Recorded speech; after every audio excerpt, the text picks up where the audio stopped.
Hola, muy buenas tardes. Bienvenidos a esta tercera mesa de Entrelazando Voces.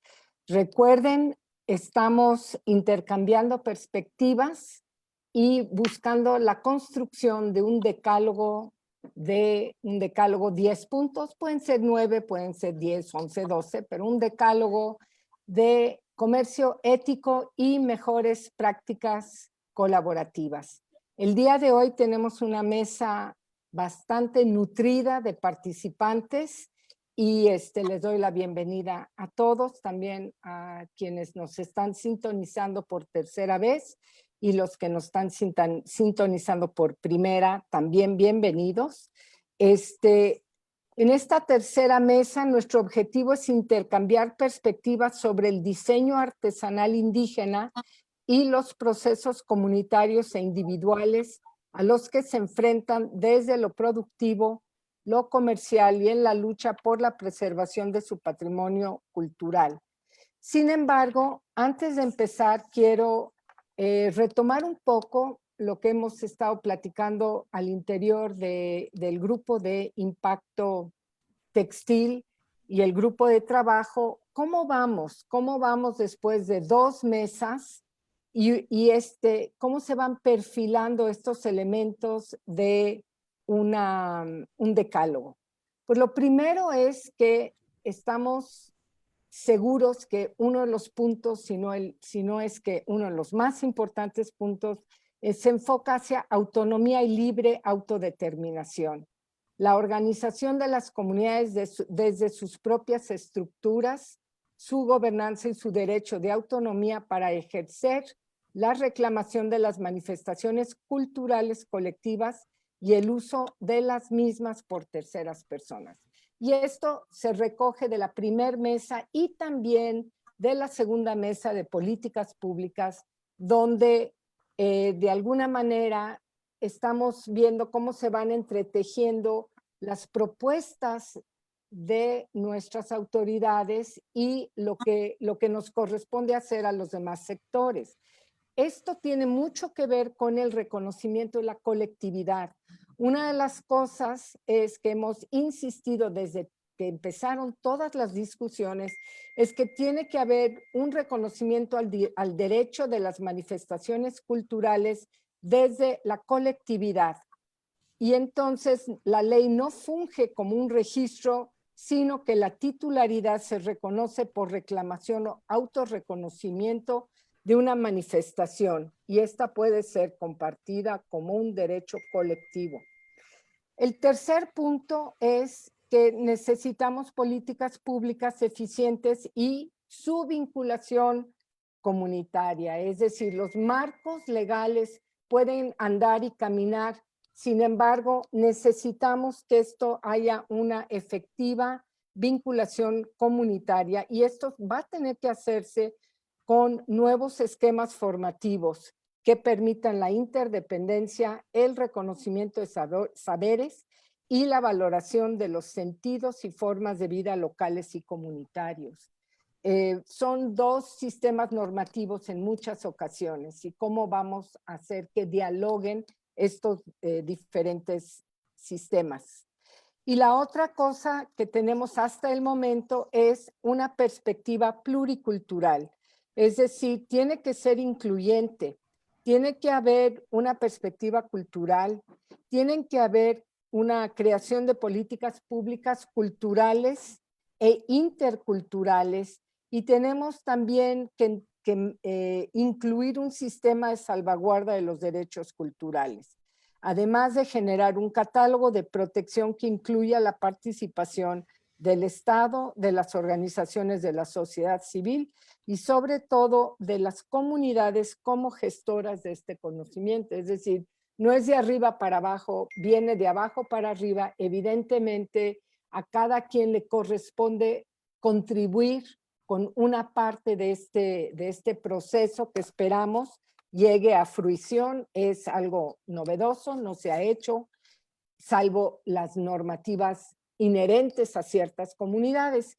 Entonces, pues con esto yo quiero nada más presentar Así que levanten la manita a nuestras participantes. Diana Albarrán, que está conectándose con nosotros desde Nueva Zelanda. ¿Cierto, Diana?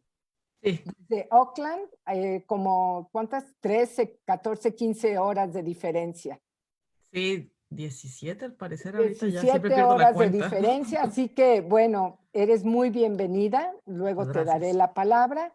Carla Pérez Cánovas de Malacate, que ahí está, hola, hola Carla. David Villanueva de Huizache, él no es chiapaneco, es oaxaqueño, ya nos platicará. Y por parte de Quinalan Cetic, Yolanda Castro, Marla Gutiérrez.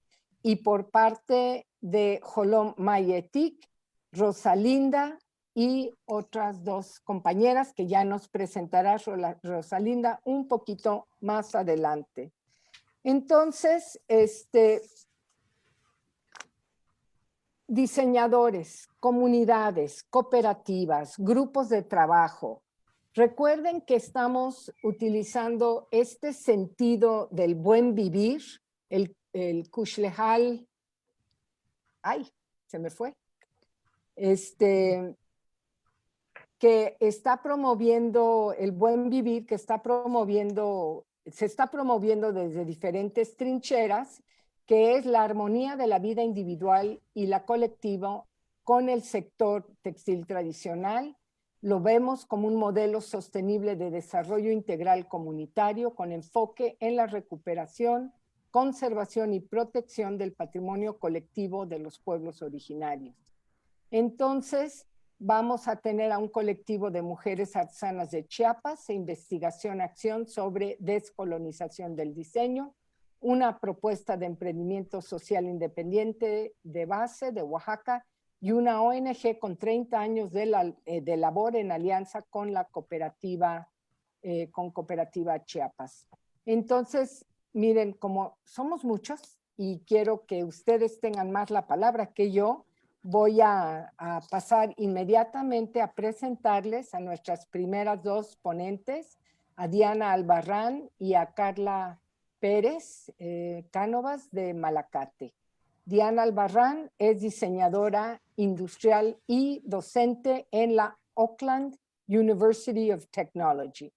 Y Carla Pérez Cánovas es maestra en antropología por el Instituto de Investigaciones Antropológicas de la UNAM y fundadora de Malacate Taller Experimental Textil. Entonces, adelante. Ok, muchas gracias. Y... ok. Pues empiezo yo, voy a compartir la presentación. ¿La pueden ver todas? Sí. Sí, perfecto. Y me voy a tomar el tiempo para no pasarme porque quiero compartir, por supuesto, con la mesa, con las demás. Antes que nada, muchas gracias por la invitación a Impacto, a Marta, a Adriana por permitirme estar aquí y un honor de verdad compartir con esta mesa con tantas personas y tanta gente que ha estado trabajando en esta área durante tanto tiempo. Y entonces voy a resumir muy rápido más o menos la investigación y un poco las recomendaciones que salieron de esta investigación. Lo que estamos llamando es el rumbo a un diseño centrado en el buen vivir y para descolonización del diseño artesanal. El diseño artesanal es este espacio en donde diseñadores y artesanos colaboran, ¿no? Y entonces hay todavía unos cuestionamientos de si tenemos a los grupos artesanales indígenas con su propia visión y maneras de trabajar y de ser, y lo que llamamos el diseño hegemónico, como el diseño centrado en que viene eurocentrista, centrado en el occidente, mucho más en el consumo. Entonces podemos ver ahí pues digamos a veces una serie de conflictos entre estas iniciativas.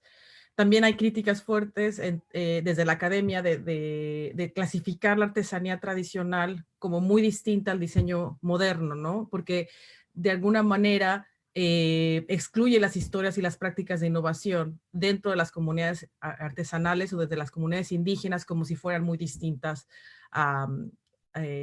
con diferente jerarquía a aquellas del diseño occidental.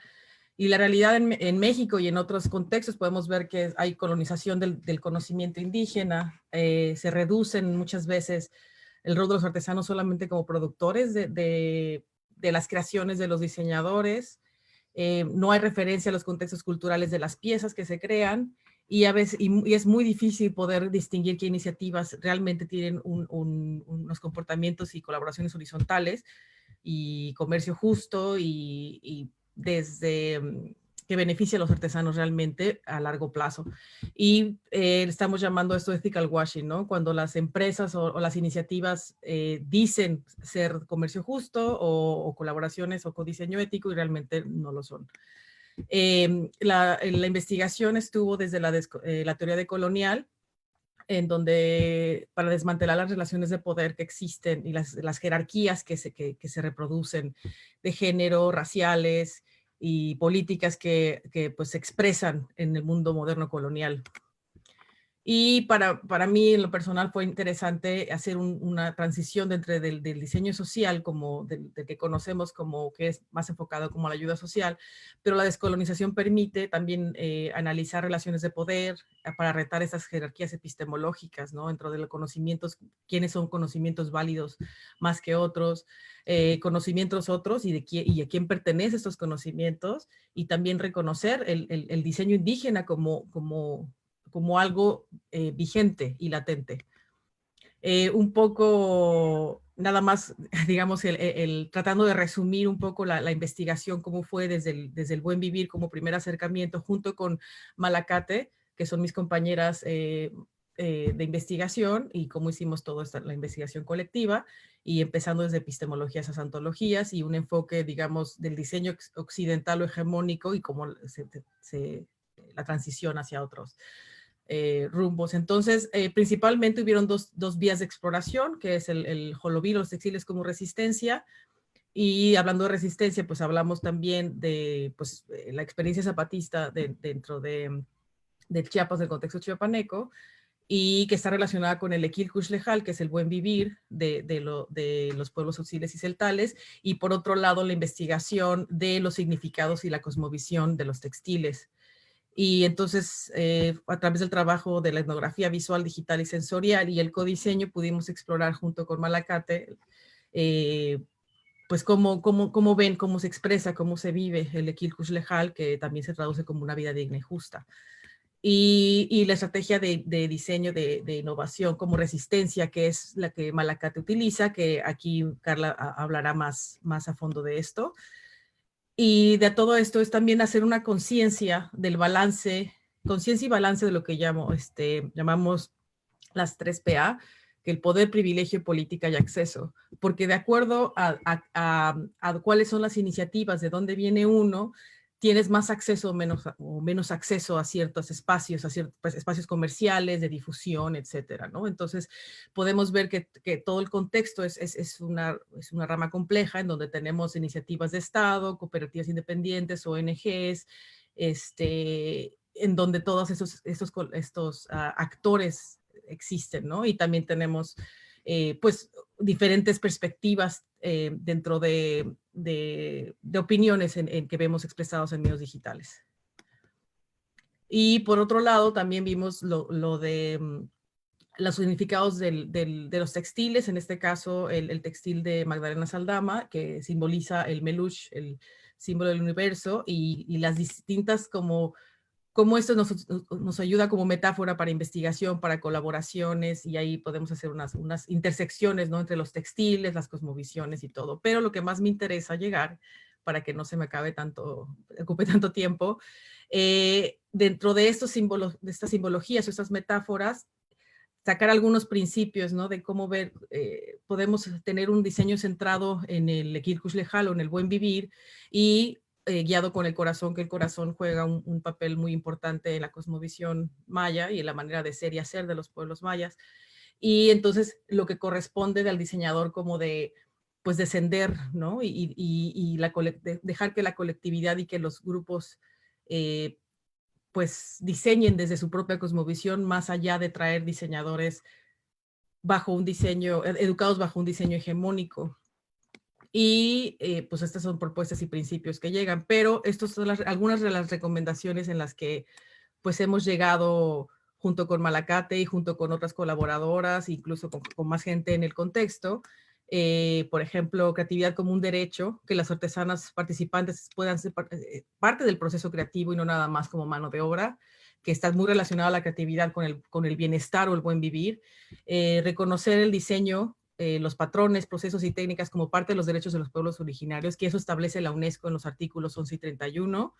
La comercialización colectiva, o sea, que no nombrar las iniciativas comerciales de manera individual, porque eso es algo de multidiseño occidental, ¿no? Nombrar, darle prioridad a una sola persona, sea indígena o no, pero siempre en colectividad.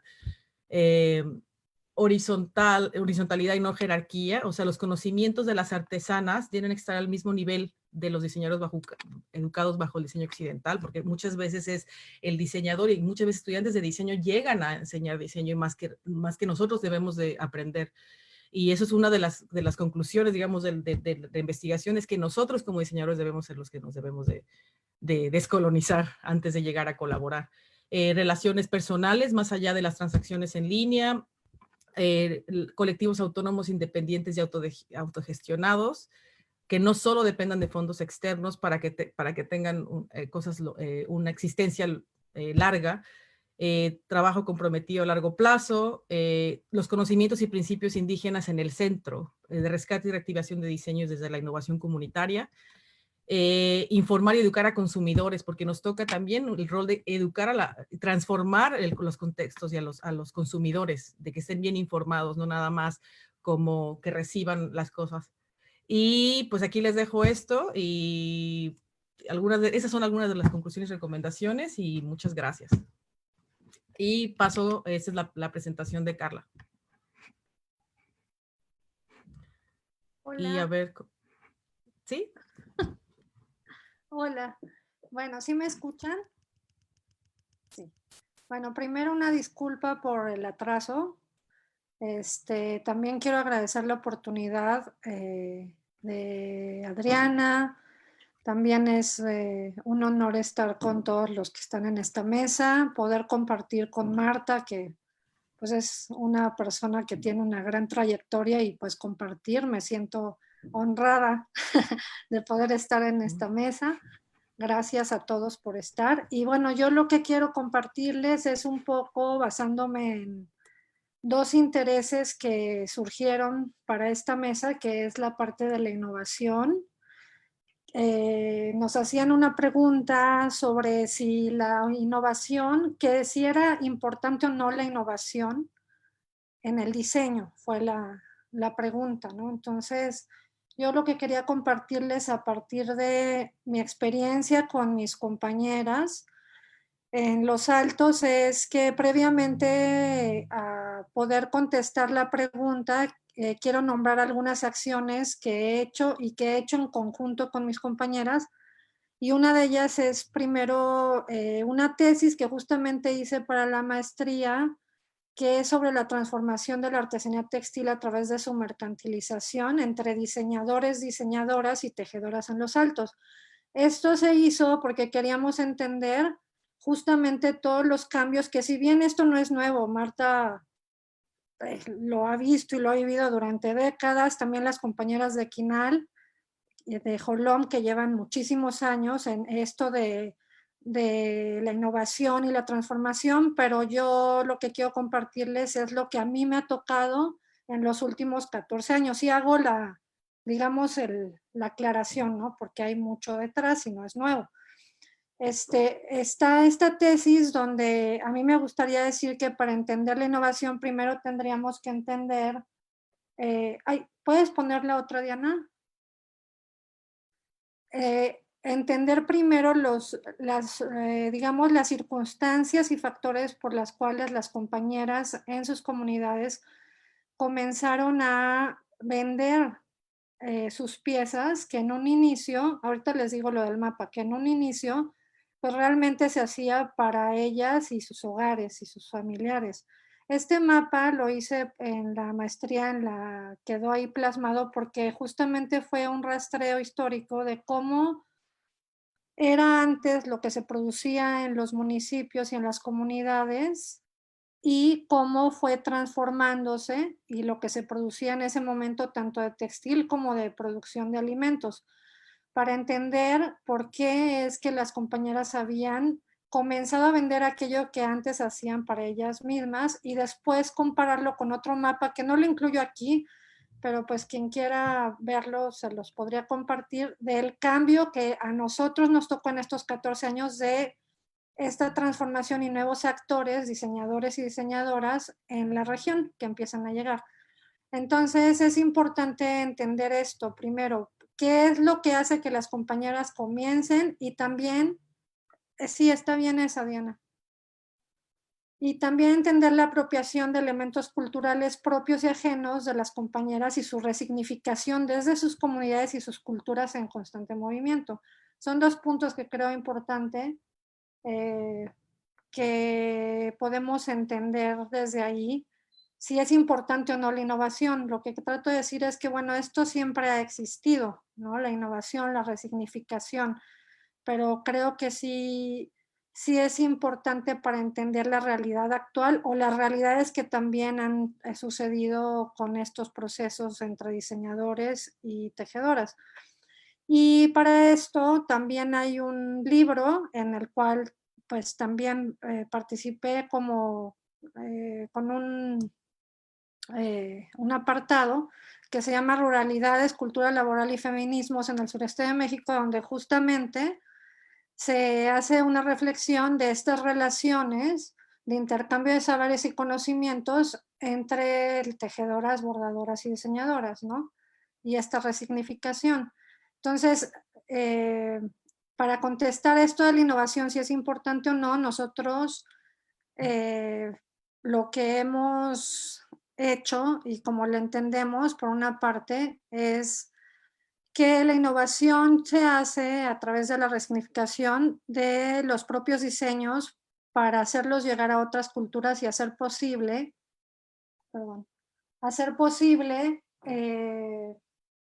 la permanencia y reproducción de las culturas de las compañeras y la coexistencia con contextos culturales diversos.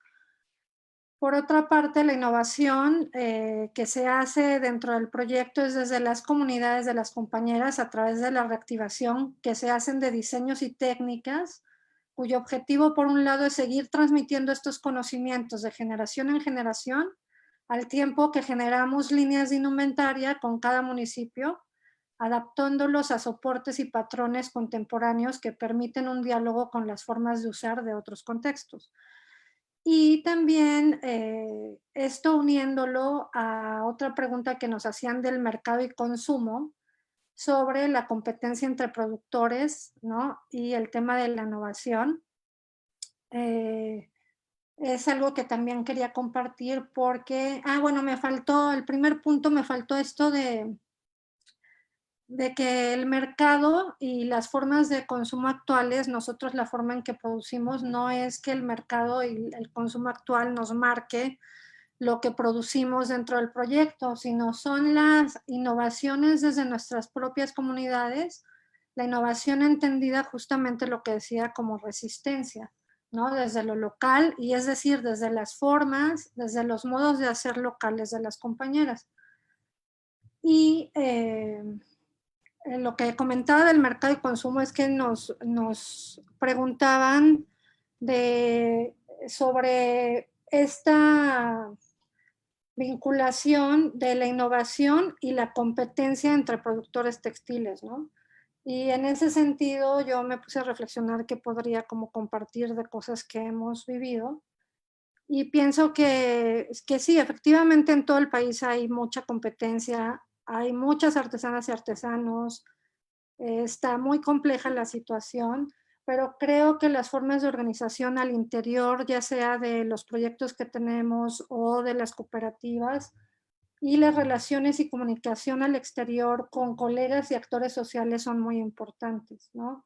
Y esto me refiero porque hablo sobre del respeto y del respeto del trabajo a los demás y las posibilidades y beneficios que esto nos puede dar, ¿no? A pesar de esta competencia, ¿cómo hacer para respetar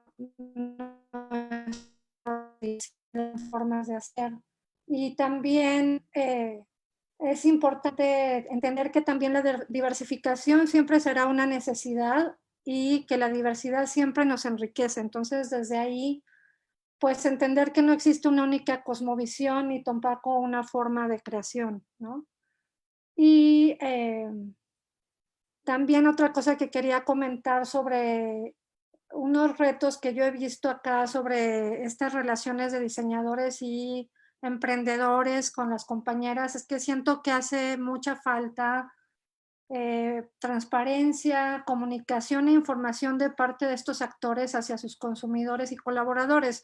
Y de hecho también muchas veces desde nosotros mismos, siento que a veces pues nos falta también trabajar mucho como todo lo que transmitimos y la forma en que lo transmitimos, ¿no?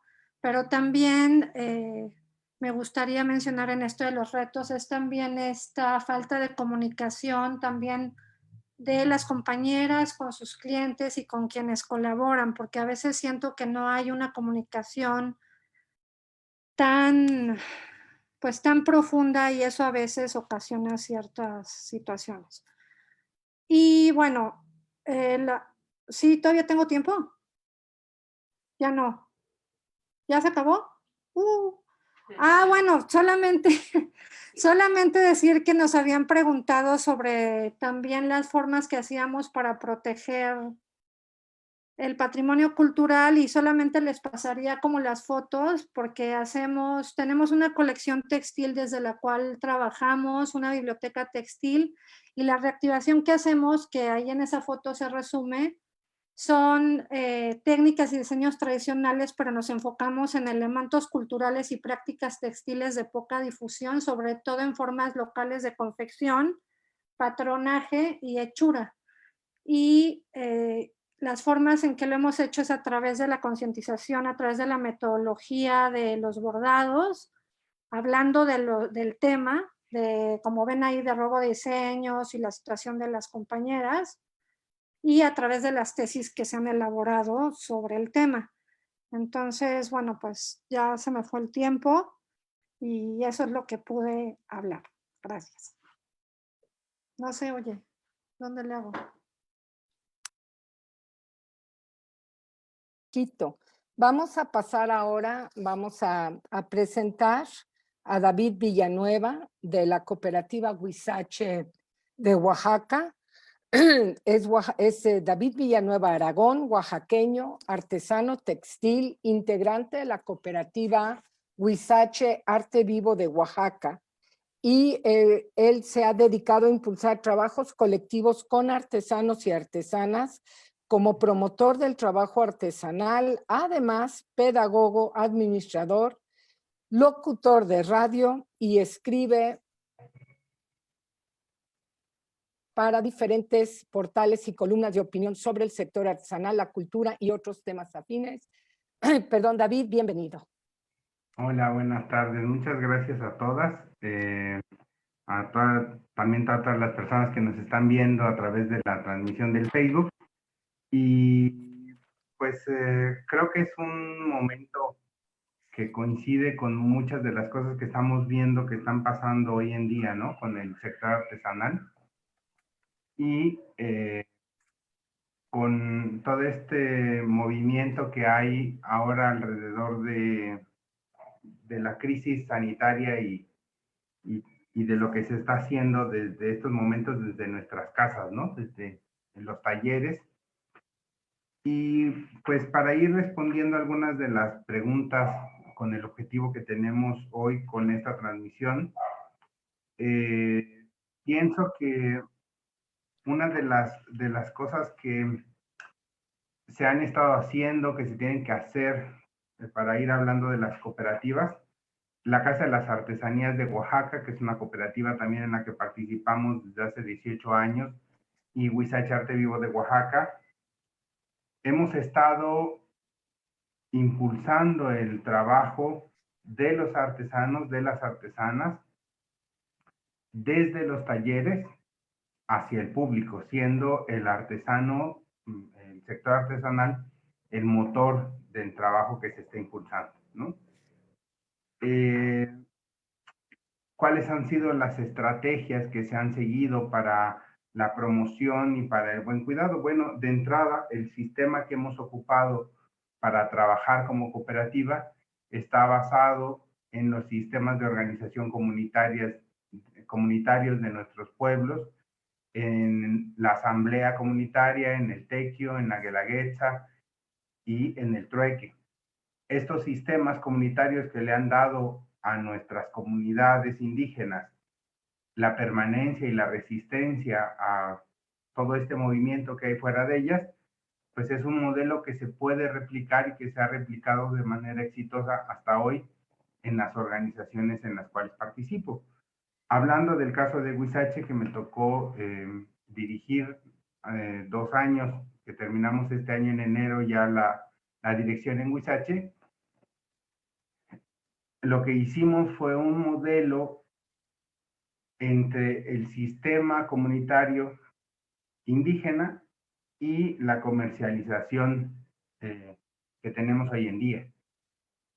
Ya en otras sesiones han ustedes abordado en la sesión primera, en la primera mesa que se tuvo, sobre las cadenas de valor, y mucho de eso es algo que ocupamos los artesanos hoy en día para poder hacerlo, porque es cierto que la demanda de hoy del producto artesanal obliga a que o te semi-industrialices como artesano o trabajes en cadenas de valor que te permitan cumplir con las necesidades del mercado. Entonces, una de las mejores maneras de hacerlo es utilizar las cadenas donde llega un pedido de mucho volumen y varios talleres artesanales trabajan para poder cumplirlo. De tal manera que se puedan conservar y preservar técnicas de trabajo artesanal, que se puedan conservar materiales, iconografía o distintos modelos que tiene el sistema artesanal sin que deje de ser artesanal, pero que se pueda masificar su venta.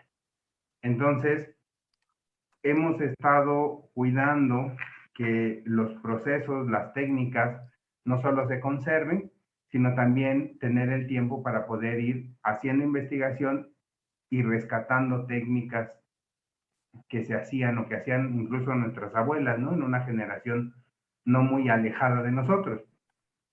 ¿Cómo es que se logra esa innovación en el asunto del taller?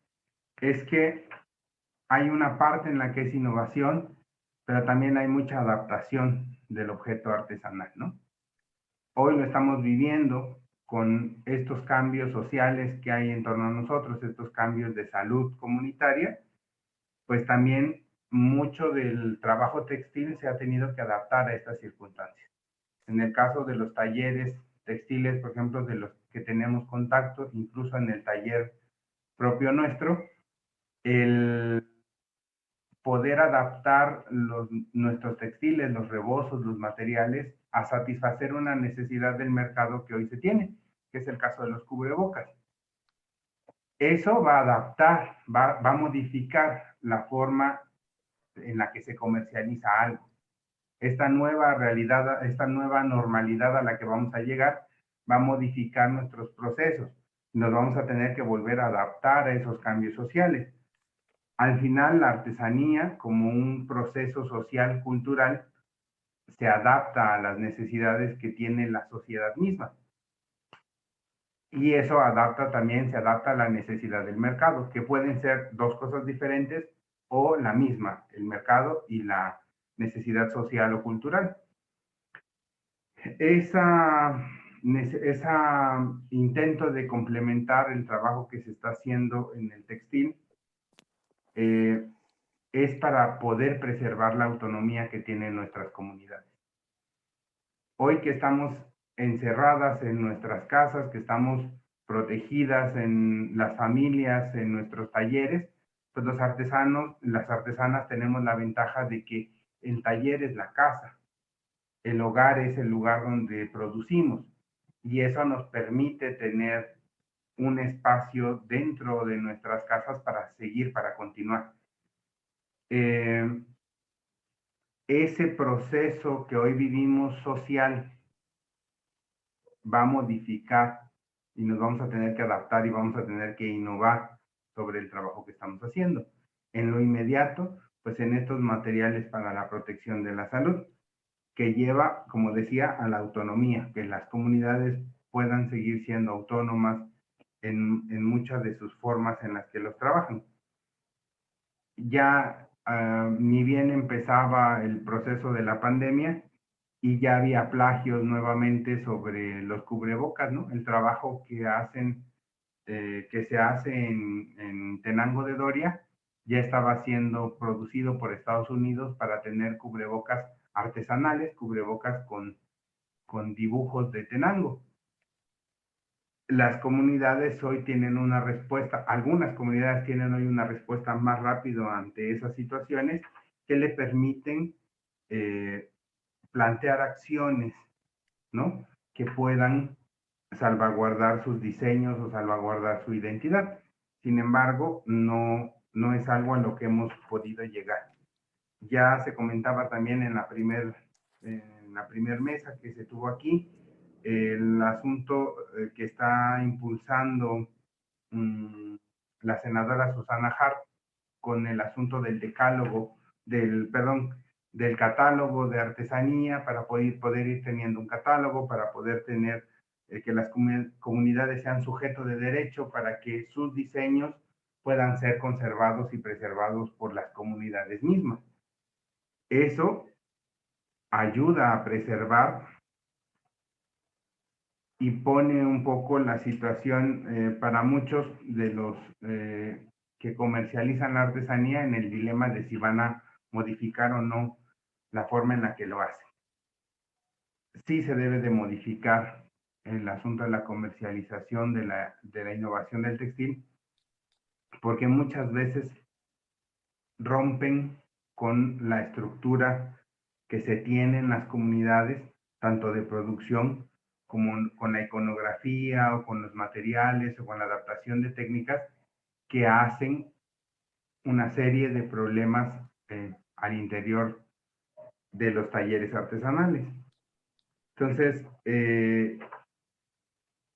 sí hay que buscar un mecanismo en cómo satisfacer las necesidades del mercado. Creo que lo que viene de lo que va a suceder es que vamos a voltear otra vez al consumo local o debemos voltear al consumo local, y en ese proceso de consumo local, de hacernos de lo que tenemos cerca, la artesanía va a tener un papel importante que jugar ahí. Los artesanos de cerámica, los artesanos textiles van a tener un momento para poder visibilizar el trabajo artesanal y la comercialización. Eso que viene tiene que también tomarnos a las comunidades un poco con la visión, con la iniciativa de cómo vamos a preservar, cómo vamos a cuidar, cómo vamos a producir para satisfacer ese mercado, porque esperemos que haya un mayor consumo del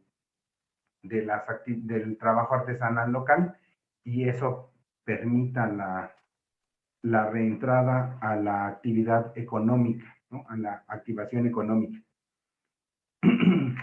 Una de las cosas que se está intentando hacer desde Huizache, desde la Casa de las Artesanías, es utilizar las plataformas que hoy nos dan las redes sociales, el internet, las diferentes plataformas digitales que se tienen para poder comercializar. En el caso de ambas cooperativas, al ser directamente administrada por los artesanos, permite que el dinero, los recursos, tanto económicos como materiales, vayan directamente a las y los artesanos. Se quitó al intermediario y se vuelven autogestivas las organizaciones, ¿no? En el trabajo que se está haciendo hacia adentro. Buscando espacios de manera independiente, como cooperativa, como organización, abriendo espacios y administrando espacios por nosotras y nosotros mismos. Huizache hoy tiene un espacio en el centro histórico en Oaxaca, es una casa muy grande, es un espacio muy grande para lo que estamos haciendo, y también hay un lugar en la Ciudad de México en colaboración con otras cooperativas artesanales en Saber Hacer, en espacio en Pasaje Polanco en la Ciudad de México, pero también se han hecho los esfuerzos para tener un espacio en Campeche, en Puebla, en diferentes ciudades para comercializar y visibilizar, ¿no? Al hacer esta expansión de la cadena de comercialización, nos vamos a que los talleres artesanales, los que están dentro de Huizache, algunos de ellos no tienen la capacidad para satisfacer esa necesidad del mercado y han tenido que recurrir ya sea a cadenas productivas dentro de las mismas comunidades o a la invitación de nuevos participantes dentro de los espacios. ¿Cómo ir más hacia adelante en el trabajo que estamos haciendo? Pienso que es un trabajo más de sensibilización hacia el consumidor, hacia el público, para que comprenda cómo es el trabajo artesanal, que no solo es el objeto en sí del cántaro o del huipil, sino también todo el trasfondo cultural que tiene, ¿no? Toda la forma que hay detrás de cada flor, de cada color, de cada diseño, por qué están ahí. Y eso, ¿quién mejor que las propias tejedoras o que los propios tejedores para irlo explicando? Entonces, la visión que tenemos es que hay que romper la barrera que existe entre el consumidor y el productor, en este caso el artesano, y puedan conectarse con diseñadores, con compradores, pero que sea un trato directo, que permita conocer las necesidades tanto del que consume la artesanía, quien consume el textil, como de quien lo produce. Y no se hagan quienes lo consumen la idea de que, solo porque me interesa tener una camisa naranja con amarillo y con colores llamativos porque a mí me gusta, sea algo que necesariamente el artesano tiene que realizar como tal, ¿no? Rompiendo con sus materiales, con su técnica artesanal o con su propia iconografía. Esto que hemos estado haciendo nosotros para poder promover, para poder comercializar nuestro producto y el trabajo que estamos haciendo, consideramos que puede replicarse en otros modelos, ¿no? Eso es importante y nosotros hemos estado siempre abiertos a compartir esa información. Es una información que lleva más de 500 años siendo trabajado por las comunidades, el principio de la asamblea, de la administración, de obedecer, gobernar obedeciendo, y que adaptado a este modelo económico que nosotros hemos encontrado, tiene más de 20 años de éxito, ¿no? Del trabajo que se está haciendo. Si pudieran replicarse esos modelos, como lo que estamos haciendo en Huizache o la Casa de las Artesanías de Oaxaca, y abrir esos espacios en otros lugares con los artesanos de Puebla, con los artesanos de Chiapas, y que puedan tener una autogestión sobre el proceso, ¿no? Pienso que es fácil poder entender cómo funciona ya el modelo, porque venimos de comunidades y sabemos qué es el tequio, qué es la asamblea, qué es la guelaguetza, cómo se tiene que hacer ese trabajo comunitario, y estamos viviendo en procesos comunitarios ya, y solo falta terminar de adaptarlos, ¿no? De acercarnos los unos a los otros. Hoy en día nos damos cuenta que el dinero no era tan importante como nos hicieron creer, que la salud no es individual, que el asunto económico no es individual, sino que son procesos colectivos, es una salud comunitaria, es una economía comunitaria, y que tenemos que regresar a eso que no tiene mucho tiempo que lo empleábamos.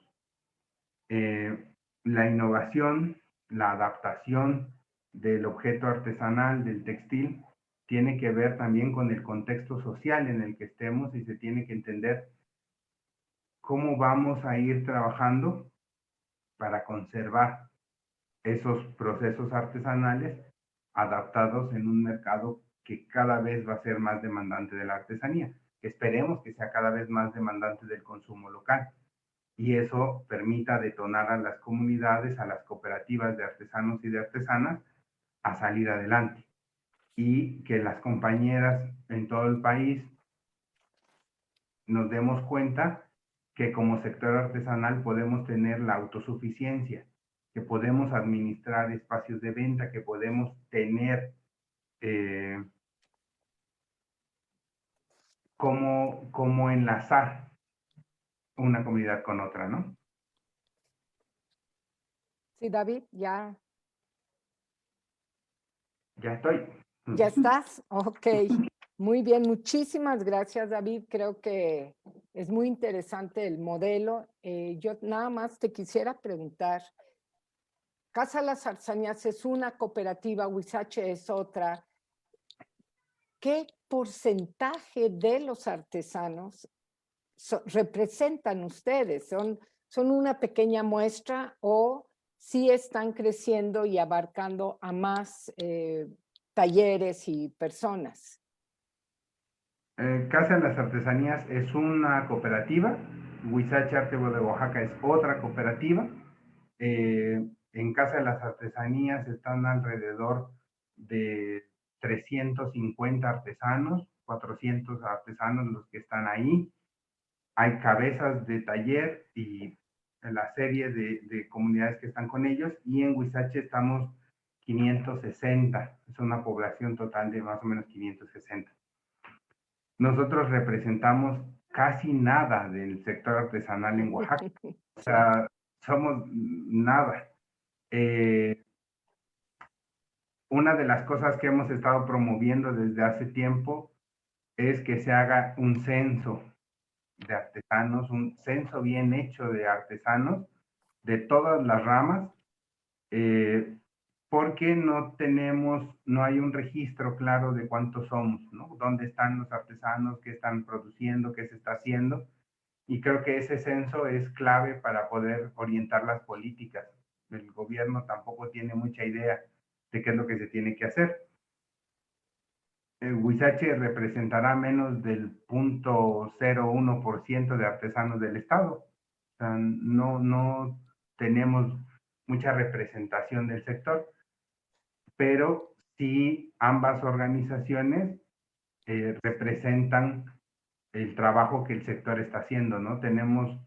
Hemos estado mucho haciendo campaña con la Cámara de Diputados, con Remigio y con Carlomagno con el proyecto sobre la tributación hacendaria para los creadores artesanales, y lo que buscamos es hacer un trabajo que sirva nacional, que sea un trabajo nacional. Según el INEGI, según datos del INEGI, en la cuenta satélite de cultura del 2017, los artesanos somos 110,000,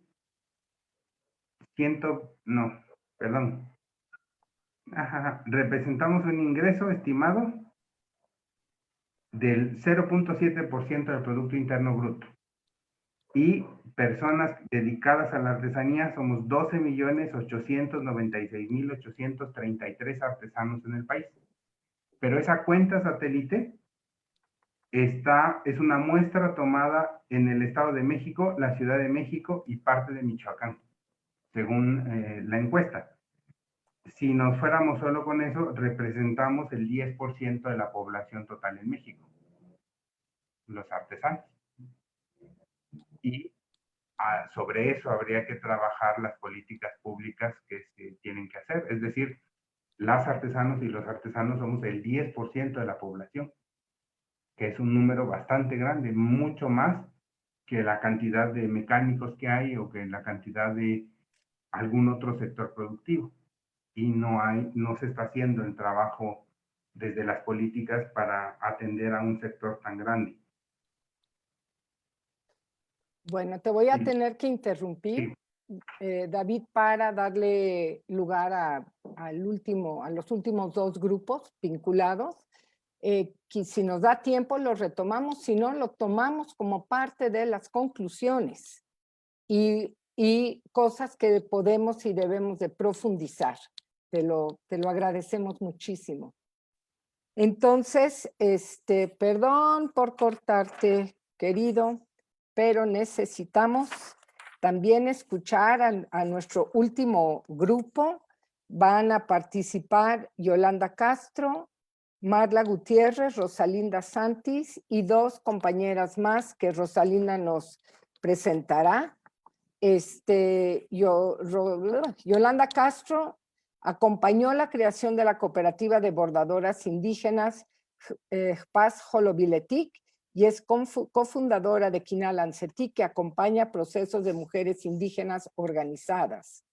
Y Rosalinda es oriunda de Valle Alemó, de San Andrés Larrainza, licenciada en Planeación del Desarrollo Rural y presidenta del Centro de Formación y Capacitación para Mujeres, Quinal Ancetic, CEFOCAM. Les doy la palabra. En su momento, Rosalinda, presentas a tus compañeras.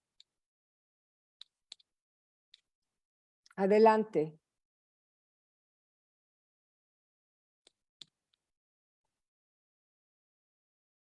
Tú tienes que poner tu, eso.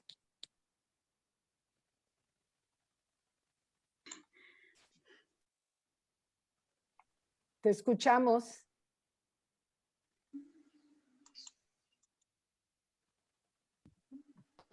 Liushik takotolik kolabalik ti liuyun kutike li avia oshibun kutik chik opo kutik liuyun kuchal hun Rosalinda lekemunga San Andrés te kuchal Yolanda Castro amte chukun kutik ali oshas habila lekem chino ti halom anzetike chuk kutik ali Marla Gutiérrez liuyun kutik kusbas chino talech kantik ta amtel ti anzetike ke hajesta kotol hanos hecha kalmush kolabalik. Pues ahora vamos a seguir con la presentación. Gracias. Pues le doy la palabra a Yolanda, después sigo participando y luego Marla Gutiérrez. Entonces, pues Yolanda, adelante.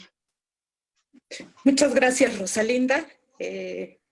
Pues como ya las participantes y el participante anterior, queremos agradecer a Adriana por la invitación, a Marta Turok por la coordinación. Y bueno, nosotras, Marla y yo, somos de Quinal Ancetic, que quiere decir Tierra de Mujeres. Iniciamos el trabajo con las tejedoras y bordadoras de la región de Los Altos desde finales de 1990. En 1991 nos dimos a la tarea de iniciar de manera colectiva una metodología de trabajo que ahora nosotras denominamos metodología de la experiencia, que próximamente estaremos publicando parte de cómo hemos ido sistematizando esta propuesta de trabajo con tejedoras. Y bueno, muy brevemente decir que esta metodología de la experiencia parte de que todas somos sujetas, parte de la historia personal, tanto de las que hemos acompañado el proceso, como la historia también personal y colectiva de las mismas tejedoras. Es decir, ha sido un proceso de aprendizaje colectivo, es mirarnos a unas a otras, es también, hemos aprendido a nombrar nuestros propios racismos interiorizados, porque muchas veces no se habla de ellos, pero yo estoy convencida de que ahí han estado presentes por nuestra propia historia del país que estamos. Entonces es hablar de tocar nuestros racismos interiorizados, nombrarlos. Fue también difícil trabajar las relaciones de poder que siempre se establecen o que si no se lo trabaja uno, pues es difícil superarlo, pero esas relaciones de poder entre quienes estamos colaborando con las artesanas, con los artesanos, que no vivimos en las comunidades, que no, que aunque aprendamos la lengua originaria, pero que no es parte de nuestra identidad. Y pues esas relaciones de poder están presentes o han estado presentes desde nuestro punto de vista y experiencia durante muchas décadas de trabajo y acompañamiento con las tejedoras, ¿no? Entonces, esa metodología de la experiencia tiene que ver con eso.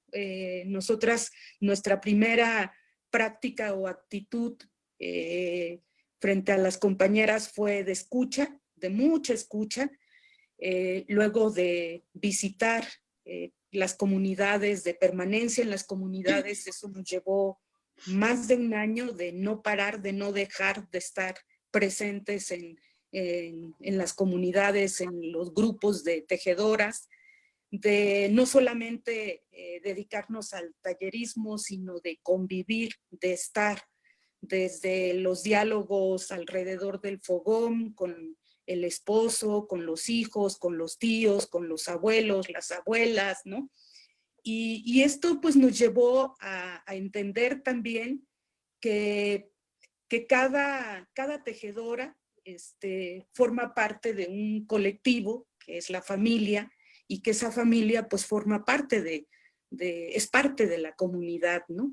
De la localidad, del municipio, y que estos municipios, cada uno tiene su propia raíz, tiene su propia identidad, que no podemos homogeneizar a todas las mujeres indígenas, que había que entender que si unas eran del municipio de Chamula, otras de Oxchuc, y bueno, también nos tocó escuchar las experiencias de muchas mujeres que ahora ya no están, como doña Juana Santis de la cabecera municipal de San Andrés, que era de la única o casi la única, había otras 2, 3 que hablaban el español, que en ese tiempo se le decía más la Castilla, y junto con otras mujeres, pues se tenían que levantar en la madrugada para poder llegar a las primeras reuniones de artesanas en el centro coordinador del INI, del Instituto Nacional Indigenista, en San Cristóbal de las Casas. Todos esos esfuerzos están presentes todavía en la memoria colectiva de las mujeres. Y bueno, nosotras esta metodología de la experiencia la hemos ido trabajando cada vez más, a tal punto que ahora estamos considerando que la defensa del patrimonio cultural tiene que ver también con la defensa del territorio, que los mismos textiles, que tiene que haber voces de las mismas tejedoras, porque su simbología está muy vinculada con la concepción de la vida, con la concepción de la tierra, de todo, ¿no? Lo que les rodea, cómo lo miran, cómo lo habitan, ¿no? Y bueno, pues ahí vamos caminando, pero nuestro trabajo siempre queremos que sea colectivo, aunque nos lleve más tiempo, pero pues eso es lo que pretendemos. Por eso, cuando hablamos de perspectiva de género, que muchas al inicio fuimos también como muy cuestionadas por algunos feminismos, pero nosotras siempre tuvimos claro que si cada tejedora formaba parte de un colectivo familiar, pues obviamente que no podíamos de manera violenta entrar y decir, pues hablar de los derechos de las mujeres haciendo a un lado a los hombres, sino fue como más bien escuchar e ir dialogando, ¿no? Dialogando con el esposo en esto alrededor del fogón. Fue también ir ubicando al promotor de salud, a la promotora, a los hiloles, a las curanderas que había, sanadoras, ¿no? Fue como tomar en cuenta todos estas personas que forman parte y que habitan, ¿no? También en las comunidades y que juegan un papel importante, ¿no? Entonces, así fue como estuvimos iniciando este trabajo y la construcción de esta metodología. Obviamente que durante muchos años fueron los hombres quienes tomaban las principales decisiones debido al manejo del español que tenían, pero poco a poco, de manera, yo siento que muy respetuosa, las mujeres fueron también tomando esas decisiones, ocupando los puestos que les correspondían, aún guardan en su memoria, y nosotras también, las primeras visitas a los bancos de aquí de San Cristóbal, que era más común ver a hombres que a mujeres indígenas, ¿no? Fue desde también iniciar ese proceso administrativo, fue también iniciar de manera colectiva los viajes, ¿no? para la búsqueda de nichos de mercado. Nuestro primer viaje internacional fue en 1994 en el Museo de Gotemburgo. Ahí estuvieron las mismas 2 tejedoras presentando su propia obra, hablando de ellas mismas, porque eso también cuidamos mucho, de que sean ellas quienes hablen sobre su propio trabajo, ¿no? Y bueno, de esa forma también, desde esta escucha, ha implicado también el respeto a todos los elementos que conllevan el proceso de producción, que es desde el incienso, cómo limpiar los hilos, cómo elaborar el huipil para la Virgen de Ixtapa o para otras vírgenes. Fue acompañar también y recorrer con ellas esas rutas, fue meternos también en la dinámica de aceptar cuando nos preguntaban por nuestros sueños, entender cómo los interpretaban, y todo eso para nosotras forma parte de esta metodología de la experiencia. Y obviamente en este proceso, al inicio, pues no era como ahora muchas jóvenes lo tienen, ¿no? Incluyendo las investigadoras que hace un rato hablaron de manera muy interesante.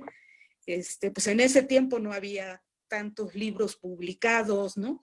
Yo creo que un referente importante, y lo quiero mencionar aquí, pues fue Marta Turok, fue Diana Ruz, quien se ha dedicado y abocado también al estudio también de las mujeres del municipio de San Juan Chamula, June Nash, que fue innovadora, fue revelador su estudio, ¿no? de investigación en Amatenango, y realmente eran pocas las que podrían ser, o por lo menos las que a mí me tocó, de las que yo podría ir abrevando, para ir alimentando esta metodología de la experiencia, para ir como teniendo como idea de por dónde, ¿no? Fueron ellas, y pues bueno, gracias a todas estas mujeres, es que yo creo que ahora se está haciendo este intento del decálogo. Yo quiero cerrar mi participación solamente diciendo que sí es importante la innovación, aunque me llamó la atención y me gustó esto que decía el compañero que nos antecedió sobre la adaptación. Yo creo que siempre ha habido una capacidad impresionante de las comunidades de hombres y mujeres artesanos de adaptar, ¿no? Y que eso, bueno, también tiene que ver con innovación, pero mucho es también adaptar, ¿no? Y que para ese decálogo sí es importante no perder de vista la parte pues colonialista, la parte que llevamos cargando, y que no es tampoco estigmatizar a los diseñadores o diseñadoras, pero que sí vienen con esa carga, y que para poder trabajar esa parte yo siento que es muy importante, como ya alguien dijo, la comunicación, pero también la transformación, ¿no? O sea, la transformación personal. Y como me asumo también como feminista, yo creo que el feminismo también nutre esa parte y la posibilidad de transformación personal que te le exige, que es parte de la ética feminista, ¿no? por lo menos mi ética, y creo que eso es muy importante, que es triste ver ahora, yo a veces siento que es como si una parte de esta realidad actual, de todo lo que se había avanzado, retrocediera, ¿no? Porque yo sí sigo viendo violaciones a los derechos laborales muy fuertes de muchas tejedoras, de muchas trabajadoras que están en talleres textiles, y que este decálogo por eso también es importante y necesario, ¿no? Entonces, hasta ahí dejo mi participación. Dejo a Rosalita. Gracias. Sí, muy bien.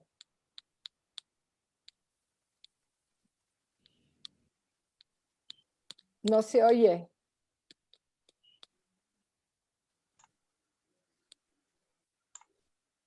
Rosy. Paciencia, porque ha habido muchas lluvias por acá. Sí, solo completar la segunda pregunta, ¿no? Lo que comentaba Yolanda, ¿no? Yo creo que una de las acciones que se está trabajando dentro de la cooperativa Jolón Mayetic es también todo el tema de la transmisión de conocimientos de generaciones a generaciones. Estas nuevas generaciones, que es importante que estos conocimientos ancestrales no se pierdan, se sigan, que es una de sus trabajos o las acciones que se está haciendo dentro de la cooperativa Jolón Mayetic, como el tema de las maestras artesanas, que son mujeres que se capacitan junto con otras mujeres o con diseñadores sobre diseñadora de colaborativa, digamos un convenio colaborativo con diseñadoras y mujeres, donde las mujeres todo lo que aprenden es trabajan con sus propias socias, pero en sus propias comunidades, en sus propias lenguas. Yo creo que este tema de los textiles no solo es un textil, como ya mencionaba Yolanda, es también parte de nuestra historia, parte de nuestros conocimientos, pero también parte de nuestra cultura también, que no debemos de perder. Y también debemos de valorar. Cuando no se valora es cuando, pues, ¿cómo vamos a defender si no valoramos? Entonces, también como un tema muy importante para nosotras. Y otra, para terminar lo de la pregunta 2, es también cómo desde las comunidades o los grupos de mujeres donde trabajamos, es también muy importante todo el tema de acceso a la salud.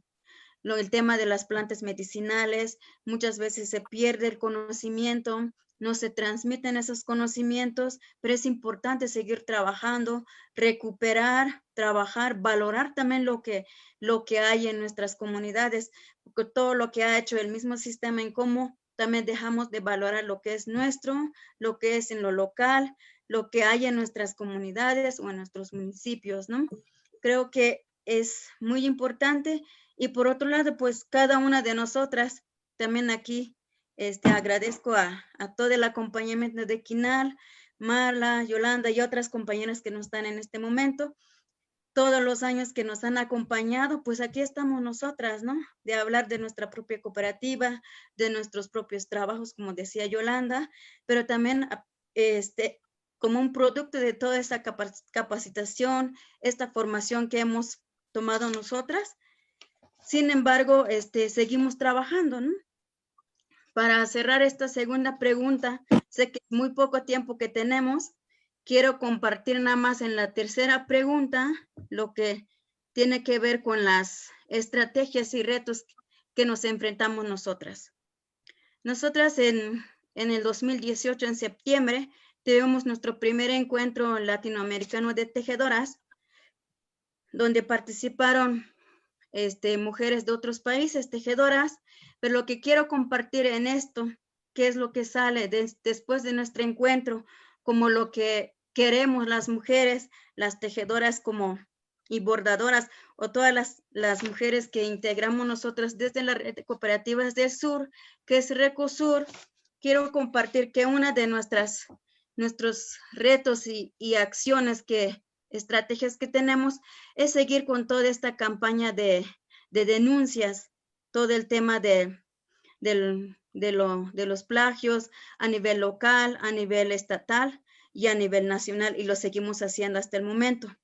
Otro es seguir monitoreando en los casos de plagios, ¿no? Porque muchas de las compañeras pues no saben, ¿no? Y otra de las cosas que hemos estado haciendo es, empezamos a compartir la información en nuestras comunidades, con los grupos con los que hemos trabajado, y todo el tema de los plagios, qué es el plagio, qué está pasando con nuestros saberes, qué está pasando con el tejido, los bordados. Otro que es al interior de la red de cooperativas que forman diferentes colectivos de otros estados y cooperativas, también se está dando esa información, y claro, en diferentes lenguas originarias, que nosotros también lo hacemos nosotras mismas en nuestras propias lenguas, para que también las mujeres lo puedan comprender mejor. Y también otra de nuestras peticiones es que este conocimiento, pues también como decía hace un momento, es que las nuevas generaciones sigan aprendiendo y no pueden perder esta parte de nuestra cultura, ¿no? Y lo otro es defender nuestros productos locales, ¿no? Prohibir los productos chinos, porque es lo que está pasando en este momento. Pero aparte de defender nuestros productos, que también dentro de nosotras o en las cooperativas puede haber ese trueque entre nosotras, entre cooperativas, porque antes no existía tanto el dinero, no era tan importante, sino era cambiar lo que yo produzco, lo intercambio con la otra vecina y ya tengo los productos. Es como también un poco rescatar lo que las otras prácticas que se ha ido perdiendo. También, ¿qué es lo que hemos llegado a una conclusión en el encuentro? Nosotros no necesitamos como las empresas, por parte de las empresas nos paguen regalías, ¿no? Sino pedimos que respeten nuestro patrimonio cultural, nuestros saberes, nuestros tejidos, ¿no? Y también otra es que hayan leyes que resguardan y protejan realmente nuestros saberes, y pues que no solo estén escritos, no solo estén plasmados, que pueden estar escritas algunas cosas ahí de proteger nuestros conocimientos, pero no se respetan y no se llevan a cabo. Y también necesitamos como mujeres de los pueblos originarios que seamos escuchadas en diferentes, pues en las diferentes voces que hay.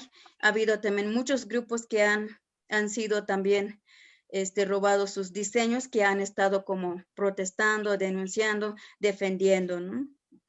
Y también una de otro es que también que dentro de nuestra escritura en las escuelas, pues no se plasman lo que es en la escritura de nuestras lenguas, no hay como un reconocimiento en ese sentido, ¿no? Y otro es que todo esto del tierra y territorio no solo es la tierra en sí, sino es todo lo que en su conjunto. Creo que una de las cosas que también se pide en este sentido es el respeto a nuestros saberes, pero también todo lo que tiene que ver con la protección y no más saqueos de nuestros recursos naturales.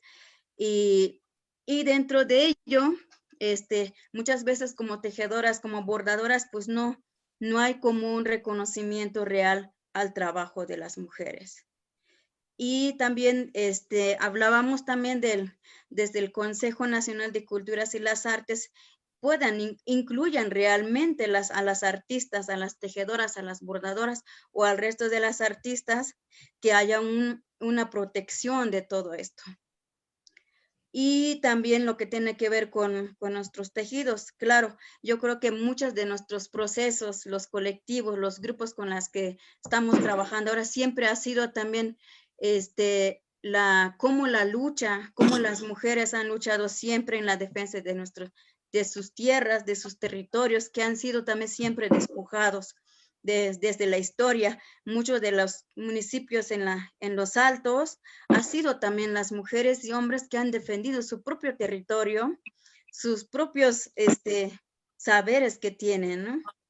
Y por otro lado, también seguir cabildeando todos las posibilidades para en una lucha conjunta que estamos emprendiendo desde la red de cooperativas y claro, y otros grupos también que se van sumando, otros colectivos y todo el tema de la construcción de alianzas, de apoyarnos, pero también como de reconocernos también como los grupos y los esfuerzos que cada grupo, que cada colectivo también ha hecho. Yo creo que cada cooperativa tiene su propia historia, su propia lucha, su propio esfuerzo. No ha sido fácil, sí, pero aquí estamos. Yo creo que la cooperativa también donde yo crecí es en Jolón Mayetic, ahí aprendí muchísimo y es ahí donde también nos fortalece como mujeres, como tejedoras. Y pues vamos a seguir luchando con todo este tema de nuestra defensa de nuestros tejidos. Pues eso es lo que puedo compartir con lo que hemos llegado en estos 4 años que lleva la red de cooperativas donde participamos nosotras y el resto de las cooperativas. Gracias de nuevo. Gracias, Rosalinda. Pues le dejo ya la palabra a Marla. Gracias. El resto de las preguntas. Gracias. Marla, tenemos poquito tiempo para que también podamos contestar unas preguntas. Entonces. Sí, gracias, Marta. Pues mira, ya nada más como para cerrar, yo creo que tanto Yolanda como Rosalinda han hecho como una muy buena, pues desde una línea de tiempo hasta una reflexión de cómo hemos venido trabajando. Entonces yo lo que diría un poco como es dentro de las preguntas que nos hacían, ¿qué próximos proyectos o nichos de mercado puede tener la cooperativa en estos momentos? Pues la cooperativa ya se está capacitando para poder vender en línea. Es algo que las artesanas, es un nuevo reto para las artesanas. Hemos visto pasar como toda esta búsqueda de mercado, desde estar hablando por teléfono o ir a las comunidades. Antes se hacía ir a las comunidades para hacer un pedido, el cliente mandaba un fax, llegaba el fax, se leía el fax, se recibía el pedido, se iba a las comunidades a hacer el pedido, luego las mujeres regresaban, traían los productos, o sea, era un proceso larguísimo. Pasamos de eso al celular, bueno, primero al teléfono, luego al celular, ahora ya al WhatsApp, y próximamente pues será esto de venta en línea, seguramente apps, no sé, o sea, como que en ese sentido las mujeres artesanas también, sobre todo pues las que yo conozco de la cooperativa Jolón Mayetic, se van adaptando a todo lo que son los cambios y pues ya estamos en eso, trabajando. Otra pregunta era ¿qué obstáculos se encuentra la cooperativa en el emprendimiento dentro del sector productivo textil? Pues uno es lo que ya han estado diciendo, la producción a gran escala, la piratería, pues toda esta maquila, y no vemos como un reto, pero sí va a ser, no es un obstáculo, pero sí un reto, va a ser esta nueva forma de vender, ¿no? Y ya para terminar, creo que sí es muy importante establecer alianzas entre diseñadoras y artesanas, pero alianzas que sean colaborativas, pero alianzas quizás también un poco más reglamentadas o un poco más cuidadas, y las cooperativas tienen que empezar a hacer convenios de colaboración, contratos, tienen de alguna manera que también no nada más esperar que las leyes las defiendan, sino porque ese va a ser un proceso que todavía está ahí cocinándose, sino también de manera ya como pues más rápida, pues que sí las cooperativas se vayan capacitando y fortaleciendo en este tema. Y por último, ¿es importante o no la innovación en el diseño? Pues yo creo que esta innovación hegemónica, como decía Diana, es una innovación que deja fuera la innovación que pueden tener las artesanas en el día a día, pero que no olvidemos que las artesanas han innovado siempre. Y ahí pueden, o sea, ahí están como las muestras. de cómo han ido cambiando los trajes tradicionales, las muestras de cómo han ido incluyendo nuevos colores, nuevas gamas de colores. Entonces, la innovación siempre ha estado presente dentro de las comunidades, siempre ha estado presente dentro de las artesanas, simplemente que hay que ver o hay que abrirnos a esa idea de que o respetar esa innovación y no nada más quedarnos con la idea de la innovación dentro del diseño, dentro del mundo de la moda, ¿no? Y pues con eso cierro y muchas gracias por la invitación. No, gracias, al contrario, muy bien. Bueno, nos quedan unos cuantos minutitos. Por ejemplo, Citlalpol nos dice, hasta ahora somos una comercializadora de prendas hecho a mano. Nos ha estado siguiendo a mí, a Impacto, a Malacate. Veo que es necesario que nos enseñen a comercializar. Lo iniciaron hace 2 años y quiere saber si les enseñamos, ¿no? Es decir, cómo hacer más difundir, hablando de difundir y transmitir, por supuesto. Citlalpol, por favor, mándanos tus datos de contacto y las pasaremos entre todos y también con los participantes. Una pregunta a David, ¿de qué manera las cooperativas como Huizache hacen el vínculo con las comunidades y cómo se lleva a cabo? ¿Existe una invitación para todos los grupos colectivos sin distinción? Porque debemos tomar en cuenta que entre las mismas comunidades existe competencia. Entonces, lo primero fue un comentario, ¿no? De Citlalpol, más bien hacia Citlalpol, danos tus datos de contacto. David era un poquito, cuando preguntábamos qué porcentaje se representa, ¿no? En cada proyecto. No sé qué nos puedas decir rápidamente, nos quedan 7 minutos. Sí, es difícil poder incluir a muchos artesanos dentro del proyecto de la cooperativa, porque estamos, en el caso de Huizache y la Casa de las Artesanías, limitados también por el espacio físico que compartimos. Entonces, ese espacio que tenemos de comercialización, aunque es grande, somos muchos dentro de la organización e impide el proceso de comercialización de todos. Pero cada taller trabaja en su comunidad con diferentes compañeros dentro de la estructura, pero sí es difícil poder abarcar a muchas o a muchos artesanos, porque en el caso de las comunidades en Oaxaca, Santo Tomás Jaliesa, todos se dedican al telar de cintura, entonces ahí es difícil poder seleccionar solo a unos. El proceso de integración a las cooperativas se dio en un momento preciso, en un momento en el que los que estábamos cerca de una crisis económica en ese momento, se generan las cooperativas. Nosotros esperamos que con el crecimiento de nuestras plataformas y de espacios de venta y de nuevos procesos de comercialización, se puedan ir integrando más artesanos porque así son necesarios para esa comercialización. Ok, gracias. Hay una pregunta muy interesante, Fanny Estrada. ¿Qué pasa si alguien que no es de la comunidad quiere aprender sus saberes? ¿Es posible que sea una clase de preservación o por el contrario la diluye? ¿Quién contesta?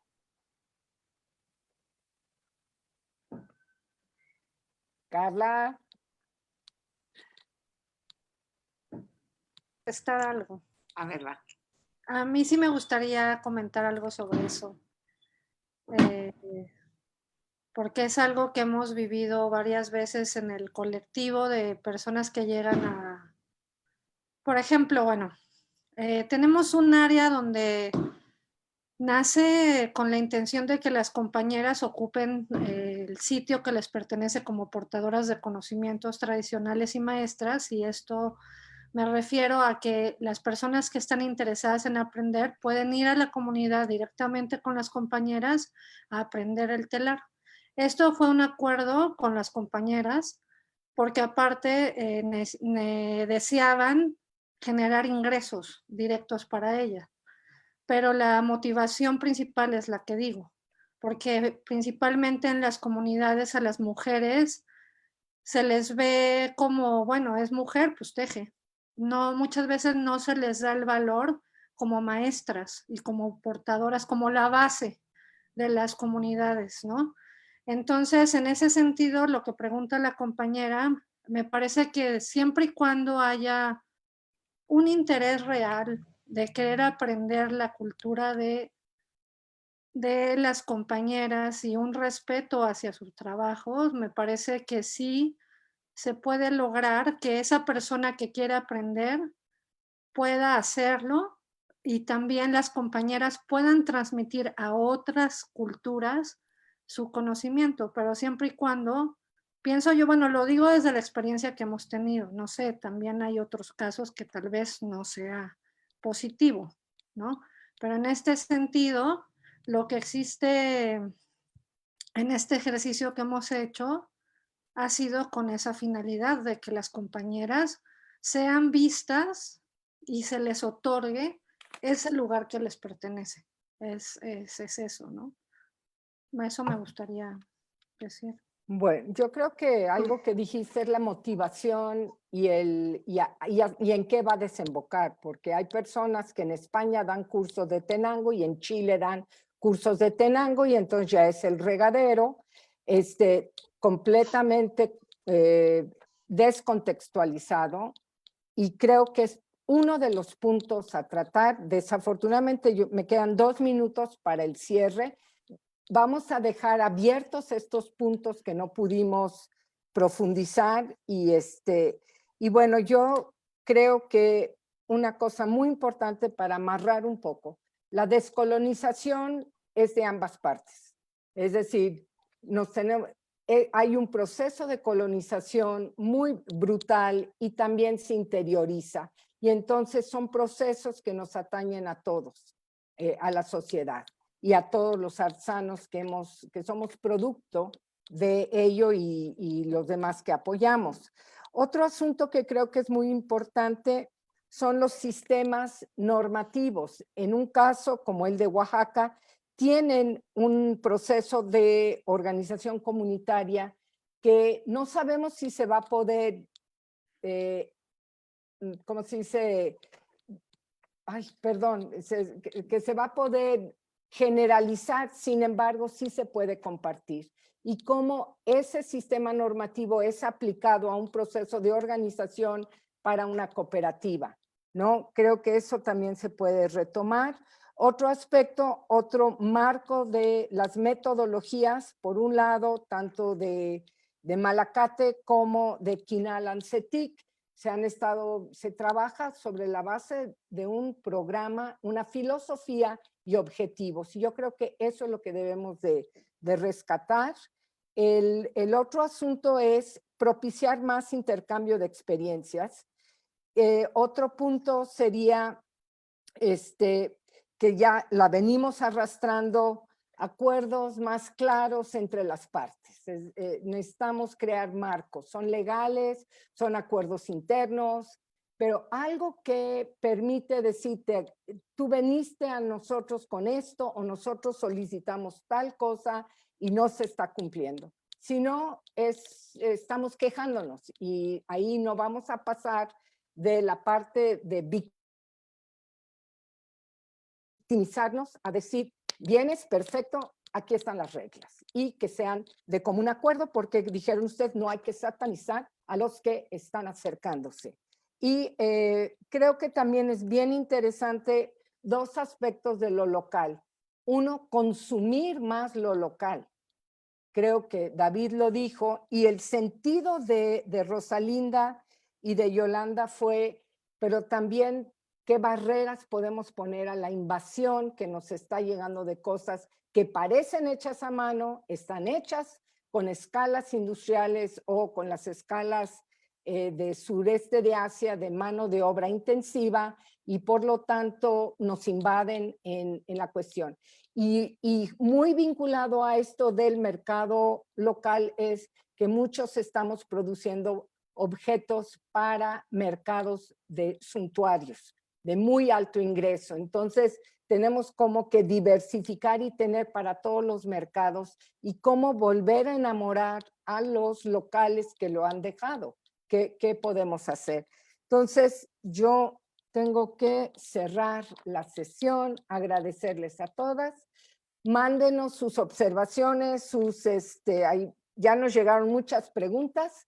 Las podemos retomar en nuestra sesión 4. La sesión de la siguiente semana es la cadena de valor ética del sector artesanal, colaboraciones con diseñadoras. Ahí el peso de la participación va a ser de diseñadoras y de algunos grupos que han podido avanzar en este tipo de colaboraciones. Muchísimas gracias. Gracias por estar aquí. Gracias. Buenos días, buenas noches en Nueva Zelanda. Y bueno, pues hasta aquí llegamos hoy. Nos vemos en 8 días. Gracias.